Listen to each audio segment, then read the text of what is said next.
Hello, everybody, and welcome to another Q&A for the 2024 San Francisco Independent Short Film Festival. We got some filmmakers here with us. We're very fortunate to have the filmmakers, some great documentaries with us. Hey, filmmakers, Hello. Hello.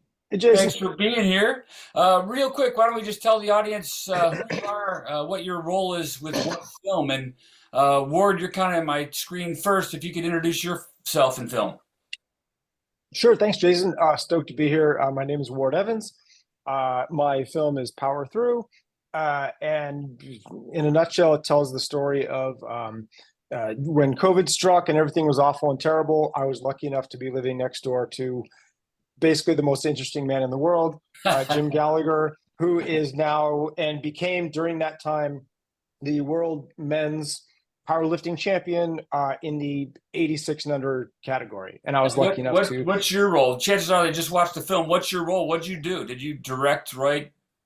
I don't know if you direct a documentary. It's my first significant effort in the category, and I think it shows in places. But my role was to chase Jim around with a camera. In the past, I've been lucky enough to direct commercial stuff and content for digital, blah blah blah. But yeah, my role was director, Okay. camera We'll, guy, we'll talk more sound about guy. Yeah, that in a second. yeah. Yeah. Thanks. And then Robert, you're next on my screen. What's your film and your role? My film is Rockland Palace. It is a it's fact based, so to that degree, it's a documentary. But it is it's a recreation of the drag balls of the late 20s and early 30s that took place in Harlem. Yeah, you can almost say it's also multi-genre, right? The animation, music, video. Yes, yes, yes, And yes. who's your friend with us? I'm a cat lover. Who's Well, this this is my co-director, Dominic. guy? Right on. Yeah, so I was the writer and the director and the producer. Cool. Thanks for being here. And Mhm. then John, you're next. Hi, John Leonidakis here. My film is Lefty O'Doul, America's Forgotten Hero, writer, producer, director of the film. This is a film about an unheralded humanitarian who went through life disguised as a baseball star, a man with an eighth grade education who changed the course of history. And let me ask all of you, how did it come to be? How did it start? What was the inspiration? What was the seed to get you to make this movie? Joe or John, I'm on you. Why don't you start? What was the beginning of this movie? Well, this is my 30th documentary, Wow. producing and directing. I essentially make films about baseball to explore human stories. And I've always been interested in Lefty O'Doul, being a native San Franciscan. Went to his restaurant a number of times in Union Square. Uh, I didn't realize he was such a tremendous humanitarian. His story has flown under the radar. So anytime you have an untold story that has human connection to it, and its impact was so massive. I mean, he basically built a bridge between Japan and the United States 5 years after World War II. And as I said, this is a very simple, humble guy who loved baseball, but more importantly, who loved people. And to me, that's a great story. And anytime you've got a great story, you're off to the Yeah. races. Yeah. Fascinating story. We love it. And Robert, what was the inspiration to make your movie? I've been working in the air, excavating the queer Harlem Renaissance for a number of years now. So I have several movies on that topic. Um, and I've I've known about uh, it was colloquially called the fag ball, and I've known about it for a number of years, and I couldn't really figure out how to portray it cinematically because I wasn't going to attempt a full-blown recreation. Um, so I lit upon this animated suggestion of my editor. It's very short, so only 5 minutes, but the dialogue was taken from a novel that was written from that period of time, and it was actually dialogue that was overheard and written down by these two authors. Wow. I was thinking about that too, and I remember watching it. Or at first I was wanting or desiring, you know, more found footage or maybe more photo montages. But then on a second viewing, I appreciated the animation to allow me to imagine and transfer there in my own mind, my own mind's eye. You would have trouble getting found footage of any queer activity in the 1920s and 30s. It was illegal. Well, I'm glad you didn't even then try and force it with, forgive me, but like more like a Ken Burns kind of style, even though, he's a brilliant filmmaker. But, you did it in your own kind of style. Yep. We appreciate that. And then, Ward, did you just happen to be in the gym and you came across this guy, or how did you start this movie? The world had exploded again, COVID, 2020, and not even the gym. The gyms were closed, and that was part of the reason that I could hear this massive thumping from next door through the breezeway, which was my, again, 85-year-old neighbor doing his, practicing his deadlifts. And I just knew him in passing. Oh, that's Jim. That's Jim, the ex-fireman. That's Jim who used to surf. That's Jim who was a psychology professor. Oh, and then I learned, on top of all that, sleepy little inner Sunset, San Francisco, our next door neighbor, he's also going for his next gold medal in men's powerlifting at 85. Because why not? Were you guys just like neighbors in passing and the conversation started growing? It was we had been neighbors for years. I knew he was a wine expert and that he held tastings, and I knew that a couple other things about him. We weren't, but we became pretty close friends over it, and I've just been super grateful for his friendship. But I knew a handful of things about him, no idea about the powerlifting thing. And for me it was like an onion. The more I followed him around with the camera, oh, you ran for a couple decades. What are all those medals on the wall? What are all those trophies up there? And it just. So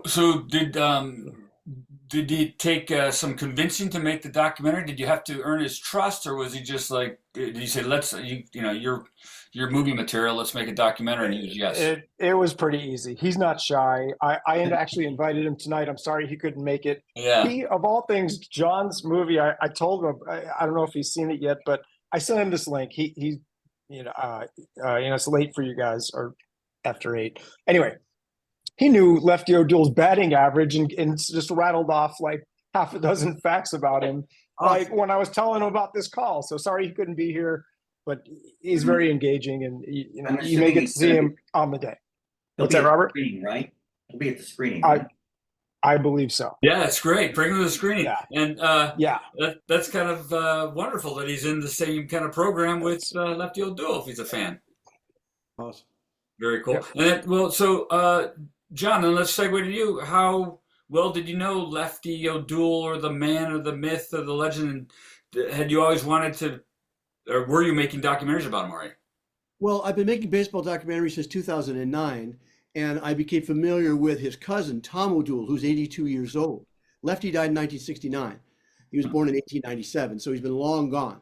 But I've been working very closely with Tom and his biographer, a guy named Dennis Snelling, who wrote the definitive biography of O'Doul and his life that came out in 2017. And I'm also a baseball historian, so I'm very familiar with O'Doul's exploits as a baseball player and then later as a manager. He's the winningest manager in the history of the Pacific Coast League. So I had some understanding of, but again, what appealed to me was the human story. I'm not really interested in people who, their stardom on a baseball field. I'm much more interested in the human side of what they've got to share with us. And he was a huge personality in San Francisco from about 1920. He was friends with Babe Ruth. He played for the Yankees from 1918 to 1920. So he had Babe Ruth squiring him around the Jazz Age in New York, if you could believe that. And of course, he goes on and he ends up coaching Joe DiMaggio, Dom DiMaggio. Ted Williams said he was the greatest hitting coach he'd ever seen. And he learned how to hit from Lefty O'Doul. So this is a guy with a tremendous amount of breadth and depth on the professional side. But in San Francisco, one of the biggest personalities in town. and everybody loved him. And he was a big friend of the homeless. He would close his restaurant on Thanksgiving and Christmas, opening it up only for the people he called the less lucky, the homeless. So Yeah, people yeah. would come in, they'd get a hot meal, and at Christmas time, everybody got a free gift. This is the kind of the guy he was, and he doled out free change all around the neighborhood. I'm surprised, having been living in San Francisco for 30 years, there's not more info on him, or there's not more documentaries like that you made. It's about time, huh? Gone too long. Yeah. 69. And I saw the big challenge for us is interviewing people who are still alive who had contact with him. And so we've done that with a couple of people, and these are people in their 80s and 90s. Hmm. Yeah, well, it's a good thing you're doing it. We appreciate it for sure. And then, Robert, how about you? Access to this kind of history, this material.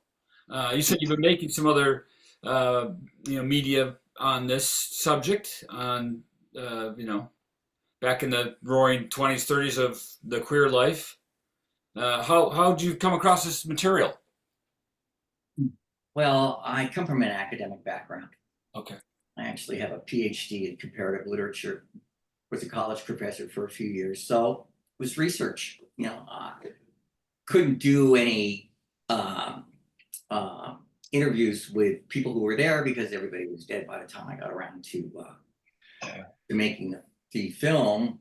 So I used it's standard documentary filmmaking materials, still photographs, and little bits and pieces of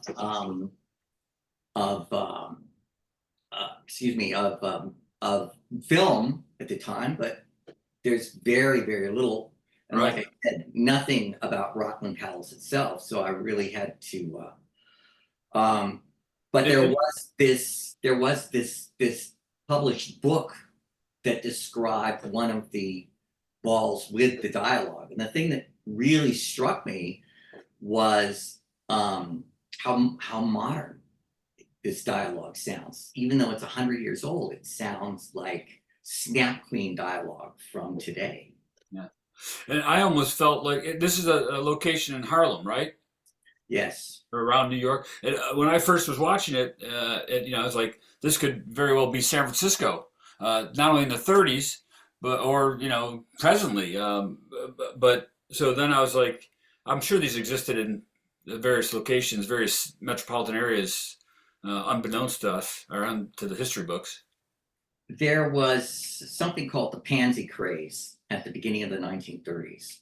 And for a brief period of time, it was only in the larger cities, Chicago, New York, maybe San Francisco, but very little, where you had MCs or nightclub acts that highlighted what they call pansies. So that's when these cross-dressing balls had been going on. It was actually hosted by the Oddfellows, Harlem Oddfellows Association. Had been going on since the 1890s. And what happened to those places? I mean, of course, current trends and whatnot, but what happened to even the physical location? Well, Rockland Palace. Do you want to know what happened to the fag balls, or do you want to know what happened to the physical location? Both. Okay. So the easy answer is Rockland Palace opened in 1924 or something like that, and it was a whole city block. It was enormous. There was actually bands at both ends of the building. Wow. And but once the Depression hit, they couldn't fill the floor anymore. So eventually it fell into disrepair and it was demolished. And what happened to the pansy craze and the semi-visible queer culture that surfaced in places like Greenwich Village and the Harlem Renaissance was with the end of Prohibition, you had alcohol it was legal to drink again. So you didn't have going out and drinking was no longer a clandestine activity that was a way of rebelling against the morality of the time. Also, because bars were now had to be licensed by the state, the guardians of morality would not issue licenses to any bars that catered to pansies, queers, lesbians, dykes. So the culture itself became very stereotyped. So eventually it was it never completely went away, but it definitely went underground big time. Right. Hey, Ward, what were some of the challenges as a filmmaker making this documentary? You said this is your first documentary? First documentary. Yeah, I come from commercial, short subject, commercials, music videos. The biggest challenge is that, like, unlike John, this wasn't my 38th documentary, and just I have so much more respect for just the diligence and research and just thanks at the beginning for saying congrats for getting your thing done, because for me that was like I know making a movie is hard. God. Yeah. I mean, for biggest challenge would be just that the more I chased Jim around with a camera and had a lot of fun, like experimenting with lighting and camera, focus depth, and let's make it cool. And he's a great subject, but my biggest challenge, honestly, was just finding out more and more significant stuff about Jim that quickly turned I can make a 5 or 10 minute piece into something 3 times that long. Mm-hmm. But it's all pretty fascinating, and I had some talented friends help me turn my little macaroni sculpture into a hopefully fun, scrappy, watchable, enjoyable piece. So biggest challenge was just like it was a total onion. The more I knew about Jim, the more I knew, and I was like, well, I can't not talk about that. He almost got his leg chopped off in a fire. I can't not talk about that. Yeah. So that was I'm more of a narrative filmmaker, so you can just stick to the script and you either got it or don't. With the documentary, like you said, how much footage do you have and how long do you keep going and how long does it take? Yeah, I went from 3 minutes to 3 terabytes in like nothing flat. It was nuts. And John, talk about that as a veteran documentarian with all those like how do you meet your challenges of getting to the finish line? Well, by being organized and breaking anything can be broken down. And so, you break down your story, your themes, and then you can figure out how you're going to tell those stories. And I don't use an omniscient narrator. My stories are told by the people on screen. So we shoot a lot with a very high ratio. A lot of times you hear people talk about a ratio for a documentary as being 100-to-1 because the amount of time, my interviews typically go for a minimum of half hour to 45 minutes. I had one guy in the chair for 3 hours. Now that's the exception rather than the rule. But that's a lot of materials. You got to get the transcripts together because without the transcripts from the interviews, you are at sea. And so, so let me ask you, because you said, like, when do you know the theme or the storyline or the narrative? Like, do you find it later, or hopefully? No. It's in the initial research and the discovery of the story, and then plumbing the depths of the story and figuring out, okay, where are the key pieces here, and what makes this story unique. I worked for Disney for a number of years, and one of the things I learned from them is if you're going to write a book, make a song or a movie, it had better be a unique story that has not been heard before. So I wanted to make sure we had all of those components in place, and then we drill down into them and figure out what those pieces are, and then who am I going to talk to bring those pieces to life? And so through the research and then the creation of the questions. When you write the questions for the interviews, you are the writer of the film. Because without those questions, you can't just turn the thing on and tell a guy start talking. So that's a very big piece right there. So that's been a long part of my process, as oral histories are a big driver for me. Yeah. Well, and we got time for one more question, and that's a great segue, to say each one of these stories are fantastically unique. They're wonderful, unique, at least for me, stories that I haven't heard before, and that's why they resonate with us.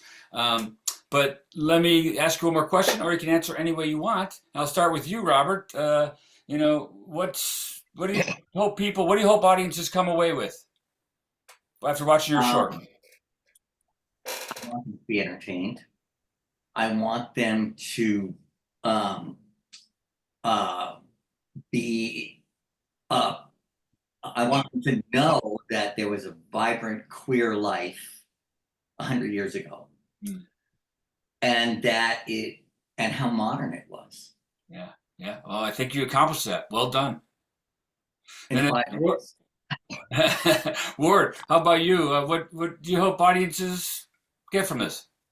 Oh, sure. I hope they're inspired. I hope that the cliche of age is just a number, like, is totally spelled out here. And like, also, I wanted to go. Sorry to cut off, but I was inspired. No. I got to go work out. hey, and on behalf of Jim, who legit could have his own like workout program online starting next month. I have no idea, but he made it clear at the very beginning. And I didn't. There's so much I didn't do justice to, but he wanted to get the idea across that if you train, strive for whatever you're doing in very measured steps, deliberate, persistent, blah blah blah, like that methodology, you can, as he did, you can achieve pretty much anything. Just take a measured approach and take a long view, a lifetime view of it, of whatever you're striving for. He wanted to get that message across, and hopefully I just articulated it somewhat. You did, and we see it in the movie. It's incredibly inspiring. And for me, just one quick little, just the act of defiance and the his personal triumph of like, screw it, everything's closed. I can't, people are, I could die. I got to be careful about this, careful about that. Like, I'm still going to do this. Like he persisted. That was hopefully that made through. Indeed. And John, how about you? What do you hope audiences take away from your movie? The takeaway from our film is that is to inculcate a sense of peace and humanitarianism in everybody who watches this film. O'Doul believes strongly that we can resolve conflicts between each other by finding common ground and bringing people together. He had a quote where he said, "Instead of machine guns and bombs, I'd rather help people out, baseball bats, gloves, and a ball. Let's figure out how we can be friends instead of enemies." And I think that's a very powerful evergreen message.